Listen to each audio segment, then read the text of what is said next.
Olá! Hoje a gente vai mergulhar de cabeça numa das histórias mais cinematográficas da Bíblia. É um verdadeiro blockbuster, sabe? Tem crise nacional, um herói solitário contra centenas de inimigos, muito suspense, provocação e um final com efeitos especiais de cair o queixo. Estamos falando, claro, do confronto épico no Monte Carmelo. E para nos guiar, a gente está com um material bem legal. São trechos do capítulo 18 do livro de Reis. E o bom é que vem de uma Bíblia de estudo. Isso significa que, além da narrativa, a gente tem acesso a notas de rodapé, a comentários que ajudam a entender o contexto. E a nossa missão aqui é entender o que realmente estava em jogo. Porque, sabe, à primeira vista, parece só uma disputa religiosa. Elias contra os profetas de Baal. Mas o buraco é muito mais embaixo. Era uma crise de identidade de uma nação inteira. Tinha implicações políticas, sociais, até existenciais. A gente vai tentar decifrar a estratégia por trás de cada movimento nesse tabuleiro. Certo, para a gente ter uma ideia do tamanho da confusão, vamos pintar o quadro. A história começa no terceiro ano de uma seca brutal em Samaria. E não é só falta de chuva, é fome generalizada. A coisa tá tão feia que o próprio rei, o Acabe, e o administrador do palácio dele, o Obadias, estão pessoalmente no campo procurando pasto. Não para o povo, mas para os cavalos e mulas. Isso já diz muito, né? Diz tudo. E essa seca não é um mero detalhe, um pano de fundo. É a arma principal da narrativa. É o que a gente pode chamar de catalisador teológico. Pensa bem, a rainha Jezabel, esposa do Acabe, tinha importado o culto a Baal. E quem era Baal? O deus cananeu da chuva, da tempestade, da fertilidade. Ele era tipo o garoto propaganda do agronegócio da época. Ou seja, 3 anos sem uma gota d'água era péssimo para os negócios de Baal. Exatamente. Era um desastre de relações públicas para a divindade. A seca não era só uma crise climática, era uma crise de credibilidade. Elias, ao anunciar a seca em nome do Deus de Israel, estava basicamente desafiando Baal no território dele. Ele estava, de forma muito estratégica, usando a própria natureza para perguntar, afinal, quem está no controle aqui? E nesse cenário de terra rachada, a gente tem personagens muito fortes. De um lado, o casal real, Acabe e Jezabel, que o texto diz que estavam numa campanha para exterminar os profetas do Senhor. Do outro, Elias, o profeta que peitou o sistema. E no meio, uma figura que eu acho fascinante, Obadias. O cara é um alto funcionário do governo, mas ao mesmo tempo, em segredo, ele teme a Deus. Ele já tinha arriscado tudo para esconder 100 profetas em cavernas e salvá-las da Jezabel. O dilema do Obadias é um termômetro perfeito do clima daquela época, de paranoia, de medo. O encontro dele com Elias no meio do campo é de uma tensão que dá para sentir. Elias chega e fala, super tranquilo, vai lá e avisa o seu chefe que eu tô aqui. Obadias entra em pânico, total. Dá para entender o pavor dele. Ele responde algo tipo, você quer me matar. Eu vou lá falar com o rei, aí o Espírito de Deus te carrega para outro lugar, o rei não te acha e a minha cabeça rola. Isso mostra que o perigo era real, sabe? Imediato, não era uma discussão de teologia, era jogo de vida ou morte. Sem dúvida. Mostra um estado policial religioso. Ser fiel ao Deus de Israel no palácio de Acabe era tipo um ato de espionagem. E aí o encontro que todo mundo esperava finalmente acontece. Acabe e Elias, frente a frente. E a primeira coisa que o rei diz é uma acusação pesadíssima. És tu o perturbador de Israel. Uau! O que isso significava exatamente? Perturbador de Israel era o equivalente a traidor da pátria. Ou terrorista, talvez. Acabe está culpando Elias pela seca, pela fome, pela crise do país. Ele está dizendo, a desgraça toda é culpa sua. É uma tentativa clara de transformá-lo em bode expiatório. Mas a resposta de Elias é genial. Ele não se defende. Ele devolve a acusação, mas com um argumento. Ele diz, o perturbador não sou eu. O perturbador é você e a sua família, que abandonaram o Deus de Israel para correr atrás de outros deuses. É um momento brilhante. Elias muda o foco da consequência, que é a seca, para a causa, que é a idolatria.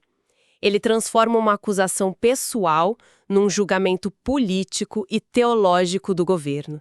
É como se ele dissesse na cara do rei: a crise que o seu povo vive é um reflexo direto da sua péssima liderança espiritual. E a partir daí, ele toma as rédeas da situação. Totalmente. Ele não pede permissão, ele dá uma ordem. Exige que Acabe convoque todo o Israel, mais os 450 profetas de Baal e outros 400 profetas de Aserá. E o palco do confronto seria o Monte Carmelo. A disputa ia sair dos sussurros do palácio para a luz do dia, na frente de todo mundo. E então, a cena se monta no Monte Carmelo. A nação inteira reunida, uma multidão. Elias se posiciona e lança a pergunta que ficou famosa: até quando vocês vão ficar em cima do muro? Se o Senhor é Deus, sigam-no. Mas se Baal é Deus, sigam-no. E o que acontece depois é muito revelador. O texto diz: o povo não respondeu uma só palavra. Esse silêncio é ensurdecedor, não é? Diz tudo sobre o estado da nação. As notas de estudo aqui apontam para o que a gente chama de sincretismo religioso. O povo não queria abrir mão de nada. Provavelmente queriam o Deus de Israel pela identidade nacional, pela história, mas também queriam Baal para garantir a chuva e a colheita. Era uma fé de conveniência. O famoso jeitinho da fé da época. Acender uma vela para Deus e outra para o diabo por via das dúvidas. Exatamente. E Elias chega para dizer: isso acabou. Chega de ambiguidade. Ele força uma decisão. E para isso ele propõe um teste que ninguém poderia contestar. Simples, visual e definitivo. 2 altares, 2 novilhos. Um para Baal, outro para o Senhor. Cada lado invoca seu Deus. E o Deus que responder com fogo, diz Elias, esse é o verdadeiro Deus. E o povo que antes estava calado finalmente concorda. Acharam a proposta justa. E começa o show. Os profetas de Baal são os primeiros. São 450 contra 1. A vantagem numérica é esmagadora. Eles preparam o altar, o sacrifício e começam o ritual. Gritam por horas: ó Baal, responde-nos. Mas o texto é quase irônico, né? Não se ouviu voz nem sinal de vida. Eles dançavam, pulavam, uma performance frenética. E é aqui que a história ganha um tom quase cômico. Ao meio-dia, no auge do fracasso deles, Elias começa a tirar sarro. Na frente de todo mundo. Ele grita: gritem mais alto, vai ver, o Deus de vocês está ocupado. Ou foi viajar, ou talvez ele esteja no banheiro. Quem sabe ele dormiu e vocês precisam acordá-lo. É uma audácia incrível. É uma provocação calculada. Ele não está só zombando, ele está atacando a própria essência da idolatria. Um Deus que pode estar ocupado ou dormindo é um Deus limitado, quase humano. Ele está desconstruindo a imagem do Deus deles ali, em tempo real. Mas não era arriscado. Ele estava sozinho contra 450 profetas e um rei que o odiava. Com certeza era arriscado. Mas parece que era parte da estratégia. Ele precisava não apenas vencer, mas humilhar o sistema de crenças adversário. E a reação dos profetas mostra o desespero. Eles levam a provocação a sério. E de uma forma terrível. O texto diz que eles começaram a se cortar com facas e lanças, segundo o costume deles, até o sangue jorrar. Nossa. As notas explicam que isso era uma prática para tentar comover a divindade, forçá-la a agir. Imagina a cena: 450 homens gritando, dançando, cobertos de sangue, sob o sol do meio-dia. E a única resposta era o silêncio. A impotência de Baal nunca foi tão exposta. É impressionante o contraste, né? De um lado, esse caos, gritos, automutilação, e do outro, depois de horas, chega Elias, e a primeira coisa que ele faz é construir. Ele age com uma calma metódica, quase cirúrgica. Ele pega 12 pedras e começa a reconstruir o altar do Senhor que estava em ruínas. E o número de pedras não é aleatório. 12 pedras. Uma para cada tribo de Israel. Isso é um ato político poderosíssimo. Naquela época, o reino estava dividido. Tinha o reino de Israel, no norte, e o de Judá, no sul. Ao usar 12 pedras, Elias está fazendo uma declaração visual de que, para Deus, a nação é uma só. Ele está simbolicamente reunificando o país, em oposição direta à política do Acabe. Entendi a simbologia da união, mas na prática, isso não era só um gesto. O reino continuava dividido. Tinha algum efeito real ou era pura provocação política? É uma ótima pergunta. Naquele momento, eram os dois. Era uma provocação, sim, mas também era um chamado à memória coletiva do povo. Ele estava lembrando a eles da identidade original, sabe? Antes da divisão, antes de Baal.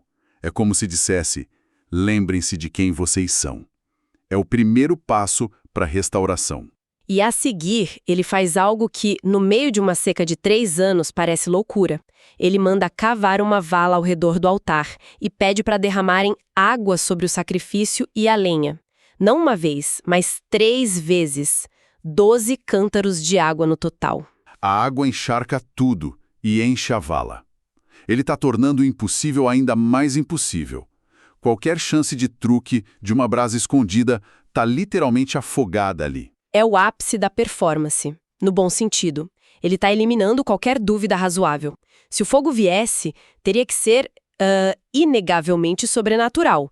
Ele está construindo o palco para um milagre irrefutável. Com tudo preparado, o altar reconstruído, tudo encharcado. Elias se aproxima, sem gritos, sem desespero. Ele faz uma oração, e a oração dele é o oposto do ritual de Baal. É curta, direta, focada. Ele basicamente diz, Senhor, Deus dos nossos pais, mostre hoje que Tu és Deus em Israel, que eu sou Teu servo, e faça esse povo saber que és Tu quem está trazendo o coração deles de volta. A oração é toda sobre a glória de Deus e a restauração do povo. Não é sobre Elias. Ele se coloca como um mero instrumento. É uma oração de um servo, não de um mágico. E então, o clímax. O silêncio é quebrado. O texto é curto e direto. Então caiu o fogo do Senhor. E o que acontece em seguida é avassalador. O fogo não queima só a oferta e a lenha. Ele consome as pedras do altar, o pó da terra, e ainda lambe toda a água que estava na vala. É a aniquilação completa de qualquer dúvida. É uma demonstração de poder total. O fogo de Deus não apenas aceita o sacrifício, ele desintegra a própria estrutura. A mensagem é clara. O poder que está em ação aqui é de uma ordem completamente diferente. E a reação do povo é instantânea. Sim, a multidão que antes estava em silêncio, agora cai com o rosto no chão e todos gritam numa só voz. O Senhor é Deus, o Senhor é Deus. A ambiguidade acabou, a escolha foi feita. A vitória é absoluta. A prova proposta por Elias foi respondida de uma forma tão espetacular que não deixou espaço para interpretação. A crise de identidade da nação teve seu ponto de virada ali, naquele exato momento. As consequências são imediatas e, para nossa sensibilidade moderna, brutais. Elias imediatamente ordena que o povo capture os 450 profetas de Baal. Não deixem escapar nenhum, ele diz. Eles são levados para um riacho e executados. Logo em seguida, ele se vira para o rei Acabe, que assistiu a tudo, e diz a coisa mais inesperada. Pode subir e comer e beber, porque eu já estou ouvindo o barulho de uma baita chuva. É o fechamento perfeito do ciclo. O confronto que começou pela ausência de chuva, a área de especialidade de Baal, estava prestes a terminar com o retorno da chuva, provando definitivamente quem estava no controle. A vitória com o fogo foi a prova. A vitória com a água seria a confirmação. E a cena final do capítulo é de uma beleza visual incrível. Enquanto o rei vai comer, Elias sobe sozinho até o topo do monte, se encurva até o chão numa posição de oração intensa e manda o servo olhar na direção do mar. 6 vezes o servo vai e volta, não tem nada, mas na 7ª vez ele diz: "Tô vendo uma nuvem subindo do mar, pequenininha, do tamanho da mão de um homem." E essa pequena nuvem é o sinal, é o começo do fim da crise. O céu que estava limpo por 3 anos começa a escurecer, o vento sopra e a chuva torrencial finalmente cai. O Deus de Israel não só manda fogo do céu, ele também manda água que dá vida. A narrativa termina com uma imagem surreal. O poder de Deus vem sobre Elias e ele corre tão rápido que ultrapassa a carruagem do rei Acabe por quilômetros, na frente dele, debaixo do temporal. Certo, vamos amarrar tudo isso. O que a gente viu aqui foi muito mais que um milagre. Foi, na verdade, uma aula de estratégia. Elias arquitetou um evento que foi ao mesmo tempo um ato religioso, um espetáculo de relações públicas e uma manobra política genial. Exatamente. A chave aqui não é só que o fogo caiu. É como Elias construiu o momento para que a queda do fogo tivesse o máximo impacto. Ele usou a crise existente, a seca, usou o simbolismo poderoso, as 12 pedras, usou a teatralidade com a água no altar e até psicologia. A zombaria? Sim, a zombaria para encurralar os oponentes e forçar uma decisão nacional em uma única tarde. Foi um masterstroke. Ele não apenas provou um ponto teológico, ele mudou o curso da opinião pública e reafirmou uma identidade nacional que estava se perdendo. Ele criou um evento inedável, memorável e transformador. E se a gente trouxer isso para uma reflexão final, a história ecoa de uma forma muito forte. A pergunta de Elias, até quando vocês vão ficar em cima do muro, é atemporal. Vivemos num mundo que é o nosso próprio Monte Carmelo, cheio de profetas de diferentes ideologias, marcas e narrativas, todos gritando, performando e competindo pela nossa lealdade. E todos eles prometem algum tipo de fogo ou chuva, né? A narrativa nos desafia a olhar para além do barulho e da performance. Onde estão as provas reais? O que realmente funciona quando a seca aperta? A história nos convida a pensar em como a gente discerne a verdade em meio a tanto ruído e a tantas promessas espetaculares. É uma pergunta que talvez seja ainda mais complicada de responder hoje do que era no topo daquele monte.